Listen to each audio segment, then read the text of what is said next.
పరిశుద్ధ దినమందున దేవుడు మనందరినీ ఆయన ఆత్మతో నింపి ఉన్నాడు. ఆమేన్. ఎందుకంటే అందరూ కూడా దేవుడిని ఆరాధించారు కాబట్టి అందరినీ దేవుడు ఏం చేశాడు? తన ఆత్మతో నింపి ఉన్నాడు. హల్లెలూయా. అయితే ఒకానొక టైంలో మనల్ని ఇప్పుడు ఎలా అయితే దేవుడు ఆత్మతో నింపి ఉన్నాడో, ఒకానొక టైంలో అంటే ఆదిమ కాలములో చాలా ఏళ్ల క్రితం, సుమారు ఒక 6000 సంవత్సరాల పైనే, ఇంకా పైనే, అయితే దేవుడు కొంతమంది జనాలను ఏర్పాటు చేసుకున్నాడు. ఇదేంటంటే దేవుడు అందరినీ పుట్టించాడు కదా, దేవుడే కదా. మరి దేవుడు కొంతమందినే ఏర్పాటు చేసుకోవడం ఏమిటి అని అంటే కనుక దానికి నేను ఈరోజు ఒక మాట చెప్పదలుచుకున్నాను. అది ఏమిటి అంటే కనుక దేవుడు సమస్త సృష్టిని కలగజేశాడు. అయితే కొన్ని విషయములలో దేవుని మాట వెనుక ఎవరైతే దేవునికి వ్యతిరేకముగా ఉంటారో వారిని దేవుడు చేయి విడిచిపెట్టేశాడు. హల్లెలూయా. ఎవరైతే దేవుని మాట విన్నారో వారందరూ కూడా జత చేయబడ్డారు దేవునితో. హల్లెలూయా.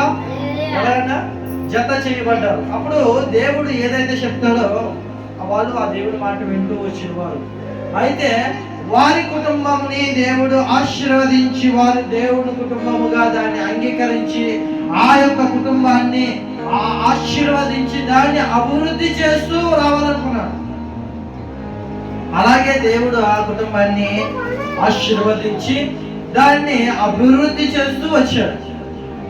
అలా వచ్చినటువంటి కుటుంబము ఎవరైనా ఉన్నారు అంటే అబ్రహాము, తర్వాత ఇస్సాకు, తర్వాత యాకోబు, ఇలాగా దేవుడు ఒక్కొక్కరిని ఎన్నుకుంటూ వచ్చాడు. అయితే యాకోబు సంతానంలోనికి వచ్చిన తర్వాత అంటే యాకోబుకి మరొక పేరు పెట్టబడింది. అది ఏమిటి అంటే కనుక దేవుడే ఈ పేరుని పెట్టాడు. ఆ పేరు ఏమిటి అంటే కనుక ఇజ్రాయేలు అని పేరు పెట్టాడు. ఇజ్రాయేలు అని పేరు పెట్టాడు. అయితే ఈ ఇజ్రాయేలుకి పుట్టినటువంటి సంతానంలో ఒకానొక ఎవరైతే కుమారులు ఉన్నారో ఆ కుమారులకి పుట్టబడినటువంటి సంతానము ఏదైతే ఉందో ఆ సంతానమును దేవుడు క్రమక్రమముగా అభివృద్ధి చేస్తూ వచ్చాడు. అయితే ఒకానొక టైంలో ఒక భయంకరమైనటువంటి కరువు ఏర్పడింది. ఒకానొక టైంలో ఒక భయంకరమైన కరువు ఏర్పడింది. అది 1 సంవత్సరం 2 సంవత్సరాలు కాదు, సుమారుగా 7 సంవత్సరముల పాటు కరువు ఏర్పడింది. అప్పుడు దేవుడు ఏం చేస్తాడు అంటే కనుక ఒక వ్యక్తిని ముందుగానే ఎన్నుకొని సమృద్ధి కలిగినటువంటి దేశంలోనికి పంపించి అక్కడ ఎన్నో శ్రమల ద్వారా అనుభవించిన తర్వాత అతని గురించి మరొకసారి నేను మీకు చెప్తాను. అయితే ఆ శ్రమల గుండా వచ్చి తన విశ్వాసంలో తనను తాను కనపరుచుకొని దేవుడు అతన్ని ఆశీర్వదించేటట్లుగా తను ఎదిగి ఆ దేశానికి రాజుగా చేయబడ్డాడు. అతని పేరే యోసేపు. అయితే యోసేపు ద్వారా తన యొక్క అన్నదమ్ములందరినీ కూడా ఈ యోసేపుని ఎక్కడ రాజుగా నియమించాడు అంటే ఐగుప్తు దేశంలో రాజుగా నియమించాడు. ఆ ఐగుప్తు దేశంలో రాజుగా నియమించిన తర్వాత ఈ యొక్క యాకోబు సంతానం ఏదైతే ఉందో అనగా యోసేపు సోదరులు ఎవరైతే ఉన్నారో వీళ్ళందరూ కూడా కరువులో ఇబ్బంది పడుతుండగా అప్పుడు ఏం చేశాడు? ఐగుప్తులోనికి వాళ్ళందరినీ రప్పించి అక్కడ వారికి ఆ స్థలాన్ని సిద్ధపరిచిన తర్వాత ఏమైంది అంటే కనుక అక్కడ ఆ కుటుంబము చక్కగా ఎదగడం మొదలుపెట్టింది. ఆ ఇశ్రాయేలుని దేవుడు ఏం చేస్తానన్నాడు? అభిషేకించి అభివృద్ధి చేస్తానన్నాడు. అలాగే ఆ ఐగుప్తు దేశంలో ఇశ్రాయేలు ప్రజలు క్రమక్రమంగా ఎదగడం మొదలుపెట్టారు, అభివృద్ధి చెందడం మొదలుపెట్టారు. ఒకరిని ఒకరు కంటూ సంతానం ఇంచుమించుగా ఆ యొక్క 12 మంది కుమారులు 70 మంది కుమారులు 6 లక్షల కాలబలం కలిగిన పురుషులుగా తయారైపడ్డారు. 6 లక్షల పైగానే. అయితే ఇలా పెరుగుతూ వస్తూ ఉండగా ఫరో దగ్గర ఉన్నటువంటి కొంతమంది వ్యక్తులు అంటే ఆ దేశానికి ఫరో తర్వాతే యోసేపు గారు. అయితే యోసేపు గారు చనిపోయిన తర్వాత అక్కడ ఏ రాజు అయినా సరే ఆ రాజుకు ఫరో అనే పేరే పెడతారు. అయితే ఏ రాజు అయినా సరే ఫరోయే. అయితే అక్కడ ఉన్నటువంటి ఆ ఐగుప్తీయులు ఏమన్నారంటే, ఇదిగో క్రమక్రమంగా ఇశ్రాయేలు జనాంగం పెరుగుతున్నారు, ఒకవేళ అలా పెరుగుతూ ఉంటే కనుక ఇదిగో మన గ్రామం వారి సొంతం అయిపోతుంది, కాబట్టి వారిని మనము బానిసలుగా చేసుకొని మన రాజ్యాన్ని నిర్మించుకోవడానికి మనం ఉపయోగిద్దాము వారిని అని చెప్పేసి వారు ప్లాన్ చేసుకొని ఏం చేశారంటే ఆ ఇశ్రాయేలు ప్రజల్ని బానిసలుగా మార్చేశారు. మించుమించుగా 400 సంవత్సరములు వాళ్ళు బానిసలుగా బ్రతికారు ఐగుప్తు దేశంలో. అప్పుడు వీరు ఏం చేస్తారంటే ఆ బానిసత్వము ఎక్కువైపోయింది. వాళ్ళు బానిసలుగా చూడటము మరీ ఘోరముగా చూస్తూ ఉన్నారు. ఎంత ఘోరంగా చూస్తున్నారంటే వాళ్ళని కొట్టడము, కొరడాలతో కొట్టడము, బలవంటి వాళ్ళు మోయించడము, ఒక పూట అన్నం పెట్టడము, ఇటువంటి పరిస్థితులు వచ్చినప్పుడు వాళ్ళు భయంకరంగా అప్పటి వరకు వారికి ఏ గుర్తు రాదంటే కనుక దేవుడి ప్రజలు అయ్యిండి కూడా దేవుడిని జ్ఞాపకం చేసుకోలేనటువంటి రోజుల్లో ఉన్నారు. అప్పటి వరకు వారికి సమృద్ధి. కానీ ఎప్పుడైతే వారికి భయంకరమైనటువంటి బానిసత్వంలోకి వాళ్ళు వెళ్ళిపోయారో అప్పుడు దేవుడు గుర్తొచ్చి దేవుడికి వారు మొర్ర పెట్టడము ప్రారంభించారు. హల్లెలూయా. చాలా మంది క్రైస్తవులు ఈ కాలంలో ఎలా ఉన్నారు అంటే అలాగే ఉన్నారు. సుఖానుభవాలు ఉన్నంతసేపు దేవుడు గుర్తురాడు, కానీ ఎప్పుడైతే కష్టం వచ్చిందో అప్పుడు దేవుడిని మొర్ర పెట్టడం మొదలు పెడతారు. ఇశ్రాయేలు ప్రజల వలె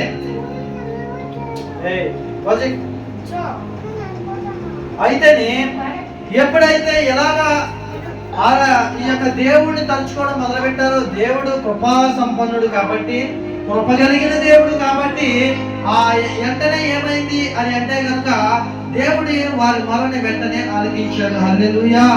అందుకే మన దేవుడికి ఉన్న పేరు ఏమిటి అంటే కనుక మొర్రను ఆలకించేవాడు. మనం మొర్ర పట్టడం పాపము, దేవుడు ఏం చేస్తాడంట ఆలకించి వెంటనే ఉత్తరం ఇచ్చేవాడు. అందుకే ఎంత కీర్తన గ్రంథము 17వ అధ్యాయం మనం చదువుకున్నాం కదా, నేను ఓరు పెట్టగా చెవికి ఆలకించువాడా అని అంటాడు. ఎందుకంటే ఆయన ఆలకించే దేవుడుగా ఉన్నాడు కాబట్టి. అయితే ఇలాగ మొదలుపెట్టడం మొదలుపెట్టిన తర్వాత దేవుడు ఆలకించాడు. ఆలకించి కొన్ని సందర్భాలు, కొన్ని పరిస్థితులు కఠినమైనప్పటికీ దేవుడు ఏం చేశాడంటే ఆ ఐగుప్తు నుంచి ఒక నాయకుడిని ఎన్నుకొని, ఆ నాయకుడి పేరు ఏం పేరంటే మోషేని ఎన్నుకొని, మోషే గురించి నేను మరొకసారి చెప్తాను. అయితే మోషేని ఎన్నుకొని మోషే ద్వారా ఆ ఇశ్రాయేలు ప్రజలు ఎవరైతే ఉన్నారో వీరందరినీ కూడా ఐగుప్తు దేశం నుంచి బయటికి తీసుకొని వచ్చాడు. హల్లెలూయా. ఏం చేశారంట ఐగుప్తు దేశం నుంచి ఈ ఇశ్రాయేలు ప్రజలందరినీ కూడా బయటికి తీసుకొచ్చాడు. ఇంచుమించుగా ఎంతమంది 6 లక్షల మంది కాలబలగం కలిగిన వారు పురుషులు మాత్రం. ఆ తర్వాత వారి భార్యలు, వారి పిల్లలు, వారి పిల్లలు ఎంతమంది ఉంటారు కదా, ఇంచుమించుగా 12 లక్షలు 15 లక్షల మంది ఉంటారు. ఇంతమందిని ఎక్కడి నుంచి నడిపించుకొచ్చాడు అంటే దేవుడు ఎన్నుకున్నటువంటి ఒక సేవకుని ద్వారా వారందరినీ బయటికి తీసుకొని వచ్చాడు. ఇప్పుడు చెప్పండి, మీరు ఏం చేయాలి? ఇశ్రాయేలు ప్రజలు అక్కడ భయంకరమైన బానిసత్వంలో ఉన్నటువంటి ప్రజల్ని విడిపించాడు దేవుడు. విడిపించిన తర్వాత ఈ ప్రజలు ఏం చేయాలి? దేవుడు చెప్పినట్టు వినాలా లేదా? ఖచ్చితంగా వినాలి. ఎందుకంటే అమ్మో నేను చాలా శ్రమలో ఉన్నానయ్యా, నాకు చాలా భయంకరమైన రోగం ఉన్నది నాయన, నాకు భయంకరమైన అప్పులు ఉన్నాయి నాయన, నాకు భయంకరమైన పరిస్థితులు అయ్యో చుట్టుముట్టేసాయ్యా, నేను తప్పించుకోలేని పరిస్థితి, ఎటు వెళ్ళలేని పరిస్థితి, నాకు భయంకరమైన నొప్పులు వచ్చేస్తున్నాయి, ఆ నొప్పుల నుంచి నాకు విడుదల లేదు అని ఎంతో కాలం నుంచి బాధపడుతున్నటువంటి ఆ వ్యక్తులు ఎవరైతే ఉన్నారో వారిని దేవుడు ఏం చేశాడు? ఆ నొప్పి నుంచి విడుదల చేశాడు, ఆ అప్పుల నుంచి విడుదల చేశాడు, ఆ త్రాగుడి నుంచి విడుదల చేశాడు. ఎంతో కాలముగా త్రాగుడులో బానిస అయిపోయాడు, వ్యభిచారంలో బానిస అయిపోయాడు, తప్పుడు మాటలు మాట్లాడడంలో బానిస అయిపోయాడు, తప్పుడు తిరగడంలో బానిస అయిపోయాడు. ఇన్నింటిలో నుంచి బానిస అయిపోయినటువంటి ఆ వ్యక్తిని దేవుడు ఏం చేశాడన్న విడిపించాడు. విడిపించిన తర్వాత ఏం చేయాలా? మరలా అటువైపు తిరిగి చూడకూడదు. అవునంటారు కాదంటారు?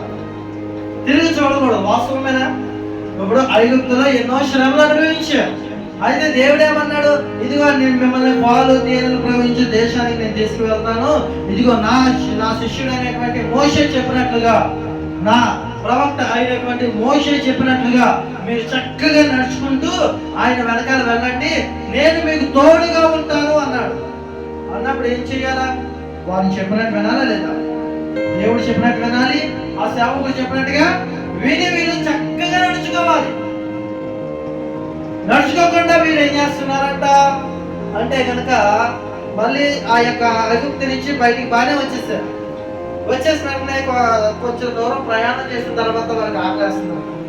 వాళ్ళు తీసుకొచ్చి ఉన్నాయని తినేసిన తర్వాత కొద్ది కాలం మళ్ళీ నడుస్తూ ఉండగా వారికి ఆకలేస్తూ ఉండగా దేవుడు ఏం చేశాడంటే వీళ్ళందరూ సనుక్కోవడం మొదలెట్టారంట. ఆకలేస్తున్నప్పుడు, అమ్మ మాకు ఆకలేస్తుంది, ఐగుప్తులో ఉన్నా సరే బాగుండేది, అక్కడ బానిసలుగా ఉన్నప్పుడు కాస్త కోస్త ఏదో కొంచెం తిని బతికేవాళ్ళం, కానీ ఎన్ని శ్రమలు ఉన్నప్పటికీ తిని బతికేవాళ్ళం, ఇక్కడికి వచ్చిన తర్వాత ఆహారం అనేది ఏమి లేదా అని చెప్పేసి అనుకునే టయానికి దేవుడు ఏం చేశాడంట, పరలోకములో దేవుడు దేవదూతలకు పెట్టే ఆహారాన్నే భూమి మీదకి దింపాడు. హల్లెలూయా.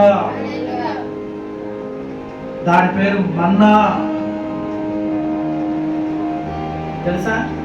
దేవదూతలు ఆహారాన్ని తింటాయి, ఆ ఆహారం పేరు మన్నా. అది మంచు అనే ఉంటారు. అయితే దేవుడు ఏమన్నాడు, నేను మీకు ఆహారాన్ని ఇస్తాను అన్నాడు, నీళ్ళని ఇస్తానన్నాడు. అన్న రీతిగానే ఇచ్చాడు. అక్కడ మనం నిర్గమకాండంలో చదువుకున్నట్లయితే అక్కడ మనకి ఇవన్నీ కూడా ప్రత్యేకంగా కనబడుతూ ఉంటాయి. కాబట్టి అయితే ఎక్కువ సమయం కాదు కాబట్టి నేను కొత్తగా ముగించడానికి ఇష్టపడతాను. అయితే దేవుడు చెప్పినట్లుగానే ఇవన్నీ చేసుకుంటూ వచ్చాడు. చూడండి, నేను మీకు మరొక నిర్గమకాండంలోనే కాకుండా మరొక అధ్యాయంలో నేను మీకు చూపిస్తాను. నెహెమ్యా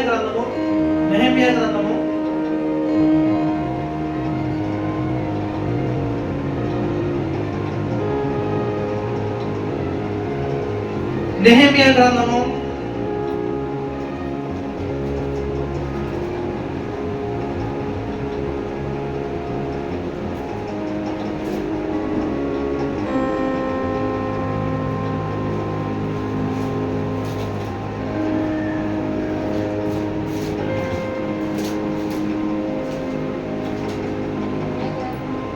తొమ్మిదో అధ్యాయము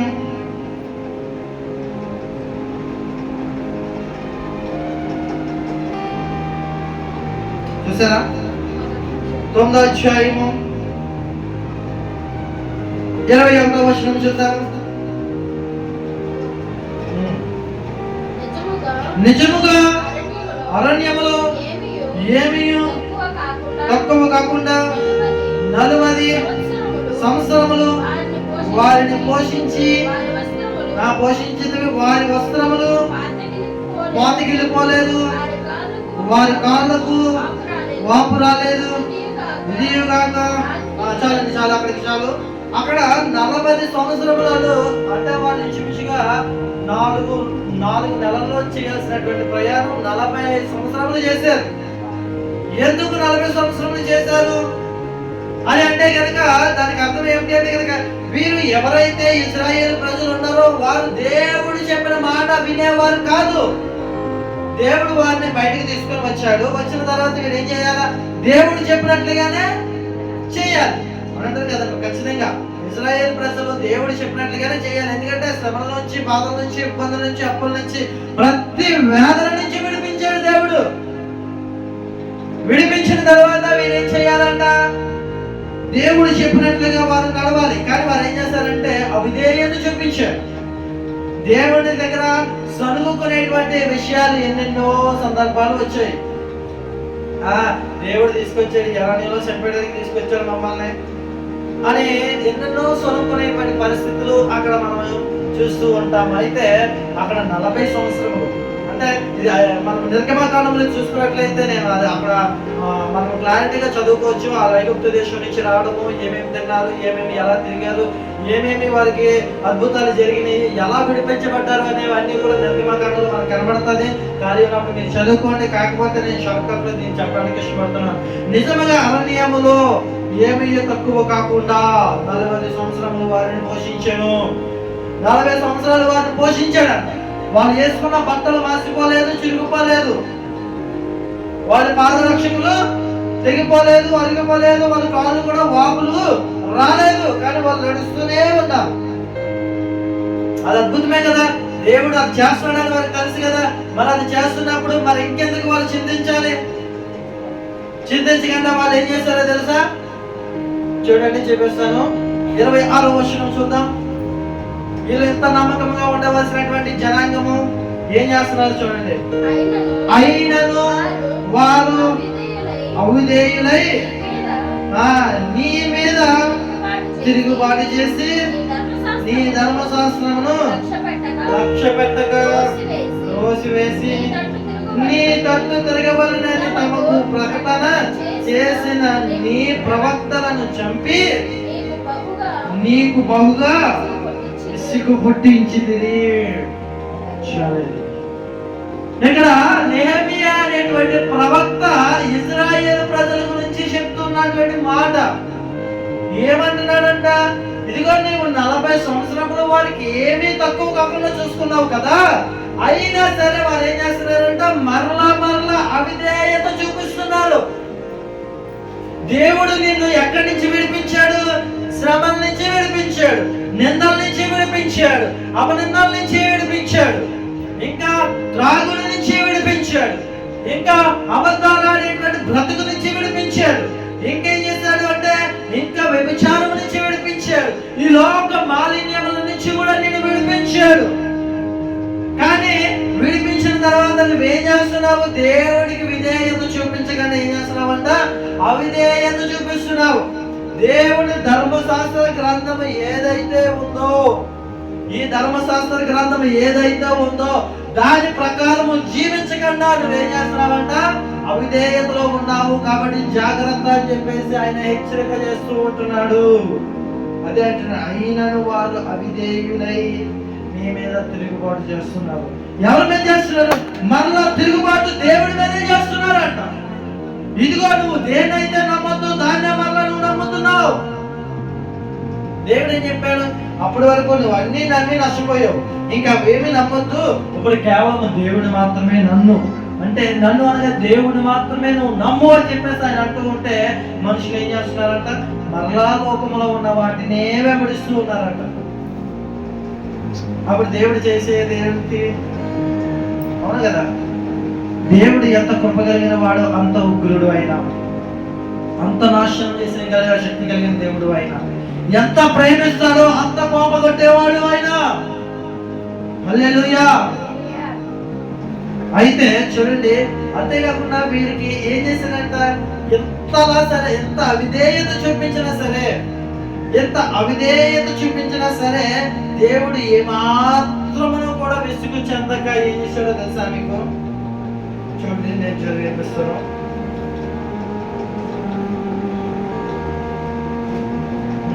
ఎన్నో వచనం అంటే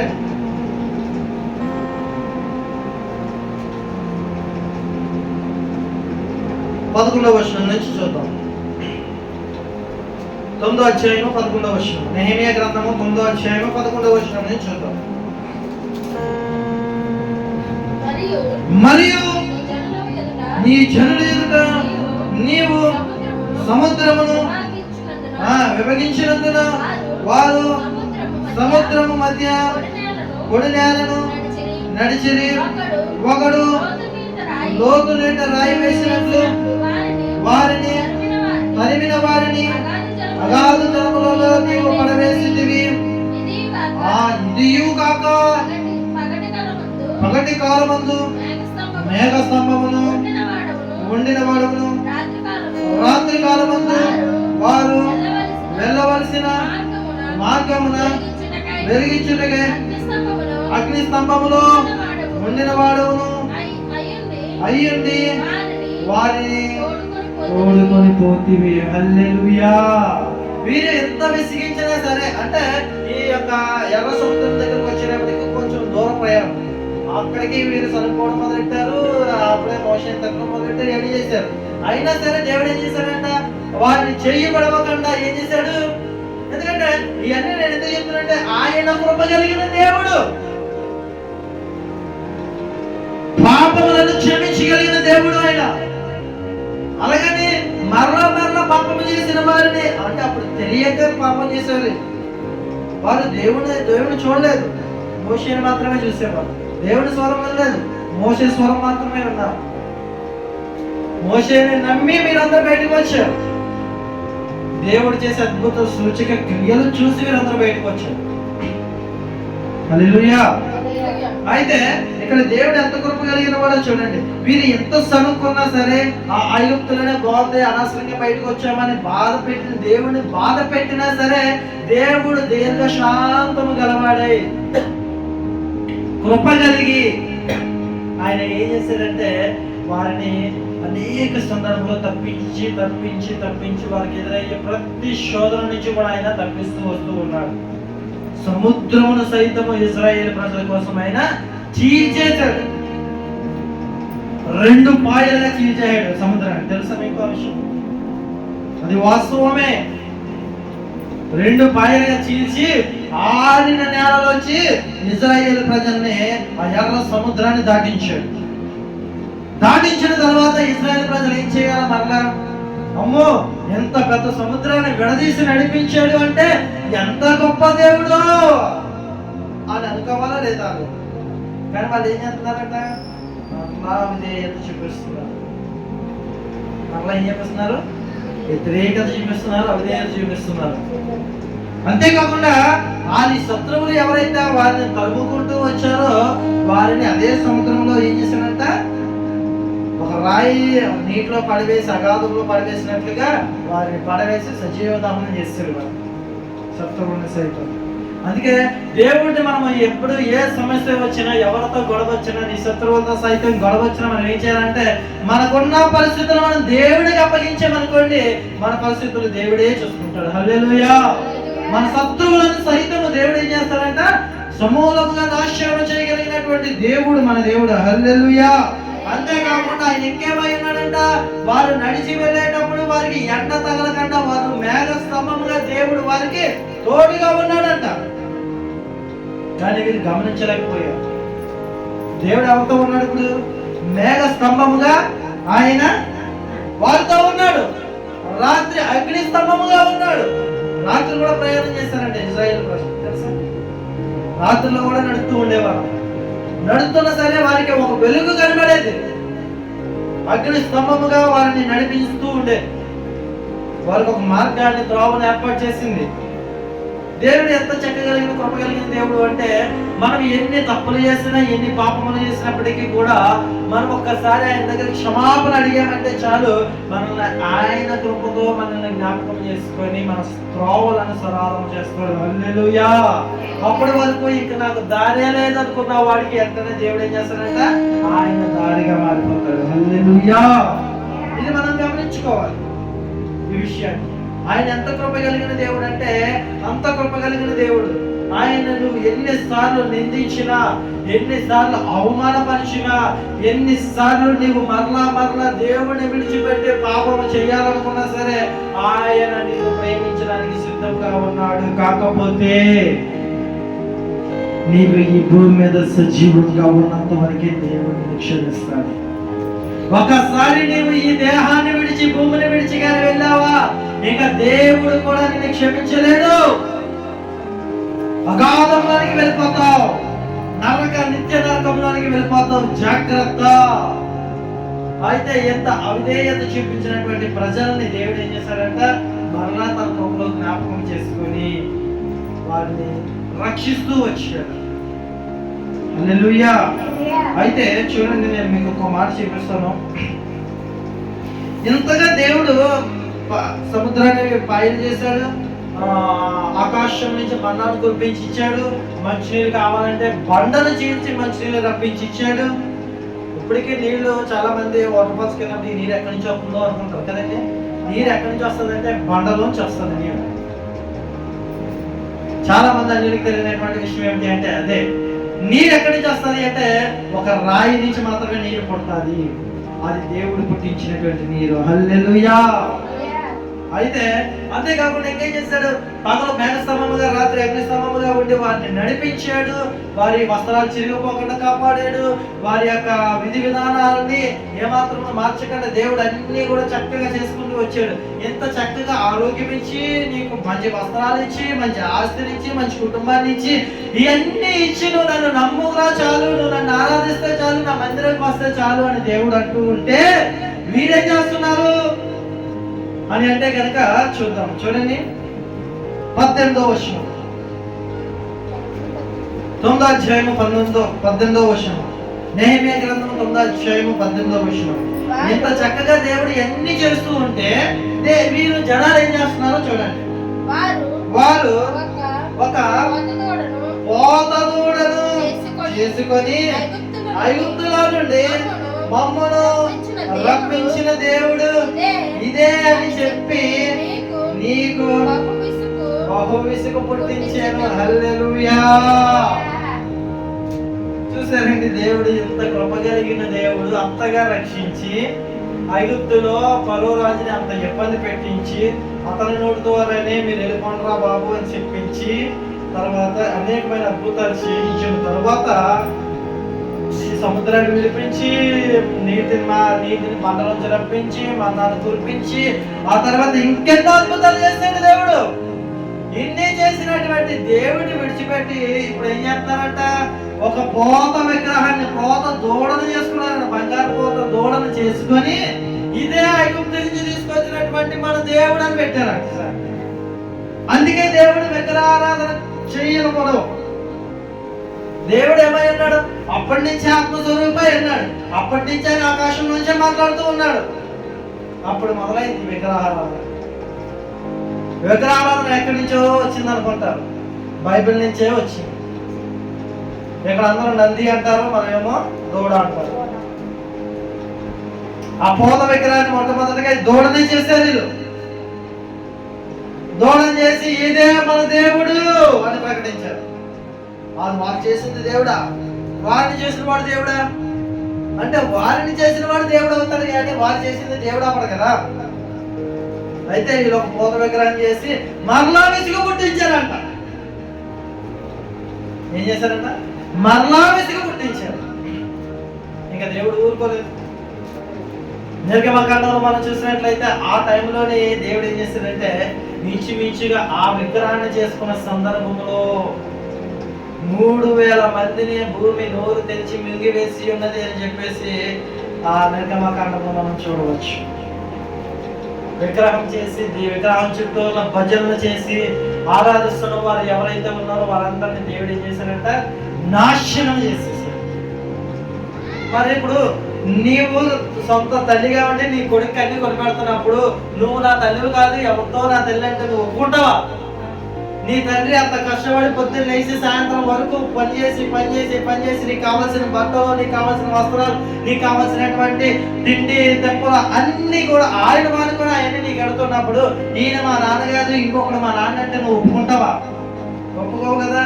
దేవుడు కూడా అందుకే ఒప్పుకోలేదు, అందుకే నాశనం చేసేసాడు. ఎందుకు చంపేశాడు అంటే కనుక ఆ 3000 మందిని అందుకే చంపేశాడు.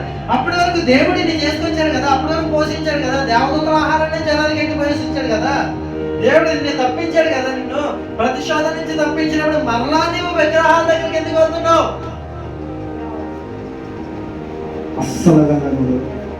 మరలా నీవు లోకంలోకి ఎందుకు వెళ్తున్నావు? కాలాలు, సమయాలు, రోజులు ఇవన్నీ నీకెందుకు? దేవుడు కదా నిన్ను పుట్టించింది, దేవుడు కదా నిన్ను నడిపించింది, దేవుడు కదా నీకున్న అనారోగ్యం నుంచి తప్పించింది, దేవుడు కదా. మరి ఎందుకు మరలా నీవు దేవుడిని విడిచిపెట్టి లోకంలోనికి వెళ్ళిపోతున్నావు? ముహూర్తాలు, ఆచారాలు, సంప్రదాయాలు, సిద్ధాంతాలని ఎందుకు నువ్వు పాటిస్తున్నావు? ఇవన్నీ పాటించాల్సిన పని నీకేంటి? నిన్ను దేవుడు కదా విడిపించింది. మరణ పడక మీద ఉన్న నిన్ను దేవుడు రప్పితే నీవు మరణ పడక మీద లేచి మరలా లోకంలోనికి వెళ్ళిపోతావు అంటున్నావే, సిగ్గు లేదా? కానీ దేవుడు సిగ్గు కలిగింది, నాశనం చేస్తాడు. ఎంత ప్రేమ కలిగిన వాడు, ఎంత కృప కలిగిన వాడు, అంతే భయంకరుడైన దేవుడు ఆయన. చూడండి చూద్దాం. చివరి మాట చెప్పి మన ప్రభు బలం మన మధ్యలో ఉంచుకోవాలి. అక్కడికి వెళ్ళే ముందు ప్రభు శరీరం మనం తాగే ముందు, ప్రభు రక్తాన్ని మనం త్రాగే ముందు ఒక్కసారి నేను జ్ఞాపకం చేసుకో. ప్రభు నేను ఏ స్థితిలోంచి బయటికి నడిపించాడు, మరలా నువ్వు ఏ స్థితిలోనికి వెళ్ళిపోతున్నావు అనే దాన్ని జ్ఞాపకం చేసుకో. ప్రభు అంటున్నాడు నేను కృప కలిగిన దేవుడని అని ఆయన అంటున్నాడు. చూడండి అదే నెహెమ్యా గ్రంథము 9వ అధ్యాయము 31వ వచనం చూద్దాం. అయితే నీవు మహోపకారివై ఉండి వారిని బొత్తిగా నాశనము చేయకయు విడిచిపెట్టకయు ఉంటివి. నిజముగా నీవు కృపాకనికరము గల దేవుడవై ఉన్నావని నెహెమ్యా ప్రవక్త ఎంత గొప్పగా చెప్తున్నాడు. చూడండి, అంతమంది ప్రజలు దేవుడిని విమర్శించినా సరే, దేవుడిని అంగీకరించకపోయినా సరే, దేవుడు వారందరినీ తప్పించి రప్పించి వారి యొక్క శోధనలోంచి, వారి యొక్క బాధల నుంచి, వారి యొక్క నిందల నుంచి, వారి యొక్క అవమానాల నుంచి, వారి యొక్క అనారోగ్య పరిస్థితుల నుంచి, వారి యొక్క మరణ పరకల నుంచి లేవనెత్తి వారి మరలా పాపములోనికి వెళ్ళిపోతున్న వారిని మరలా విడిపించి ఆయన కృపలో మనల్ని రక్షిస్తూ అనుక్షణం కంటికి రెప్పలా కాపాడే దేవుడు మన దేవుడు. హల్లెలూయా! ఎంత గొప్ప దేవుడిని విడిచిపెట్టి ఎందుకంటే మరలా సిద్ధాంతాలు ఆచారాలు అని చెప్పేసి వాటిని అనుసరిస్తూ ఉంటున్నారు. కాబట్టి జాగ్రత్త ప్రియ సంగమా. ఈరోజు నువ్వు ఎలా ఉన్నావు, ఒకప్పుడు నీవు ఎలా ఉండేవాడు? ప్రియ జనాంగమా, ఈరోజు దేవుడి బిడ్డగా నీవు ఉన్నావు అంటే దానికి కారణము కేవలం దేవుడు మాత్రమే, నీ స్వనీతి మాత్రమును కాదు. కేవలం దేవుడి కృప వలన మాత్రమే మనం ఈరోజు దేవుడి మందిరంలో కూర్చోగలుగుతున్నాం. దేవుడి కృప వల్ల మాత్రమే దేవుడిని మనం ఆరాధించగలుగుతున్నాం. దేవుడి కృప వల్ల మాత్రమే నువ్వు నేను ఈరోజు ఏ తప్పు చేయలేదని గుండెల మీద చేసుకొని ఈరోజు సంఘములోను బయట ప్రపంచంలోను తలెత్తుకొని తిరగగలుగుతున్నావు. ఒకప్పుడు నువ్వు వ్యభిచారివే, ఒకప్పుడు నువ్వు తిరిగిపోతువే, ఒకప్పుడు నువ్వు తాగుపోతువే, ఒకప్పుడు నీ పరిస్థితి అదో గతిలో ఉన్నదే. కానీ ఇప్పుడు ఎప్పుడైతే నీవు క్రీస్తుని అంగీకరించి నీ బ్రతుకును మార్చుకున్నావో, నీ పాత గతమంతా ఇక గతించిపోయినది, ఇదిగో సమస్తము నూతనమైనది. హల్లెలూయా! సమస్తము ఆయన ఏం చేస్తున్నాడంట? నూతనంగా చేసి ఉన్నాడు. కాబట్టి ఈరోజు ప్రియ సంగమా, ఈరోజు ఆయన కృప కలిగిన దేవుడు. ఆయన అంటూ ఉంటున్నాడు ఏమనంటే కనుక, నిజముగా నీవు కృపా కనికరము కలిగిన దేవుడు అయి ఉన్నావయ్యా అని చెప్పేసి మనము కూడా ఆయన దగ్గర అవునాయన ఈరోజు నువ్వు కృప కలిగిన దేవుడవు, నీవు నా స్థితిగతులను మార్చిన దేవుడవు, ఇదిగో నా పరిస్థితిని దుర్భరముగా ఉన్న నా పరిస్థితిని మార్చిన దేవుడవు నీవు. నీ మాటను వినే ఈరోజు నేను ధైర్యంగా జీవిస్తున్నాను. నీ మాటను వినే ఈరోజు నేను ఇంత గర్వంగా జీవిస్తున్నాను. నీ మాట మాత్రమే నా బ్రతుకును మార్చింది అని మనందరం కూడా ఒప్పుకోలు కలిగి ప్రభు బలలో చేయవేద్దాము. పరిశుద్ధ వాక్యం దేవుడు మనందరి హృదయాల్లో ఇట్టి రీతిగా స్థిరపరచును గాక. ఆమేన్.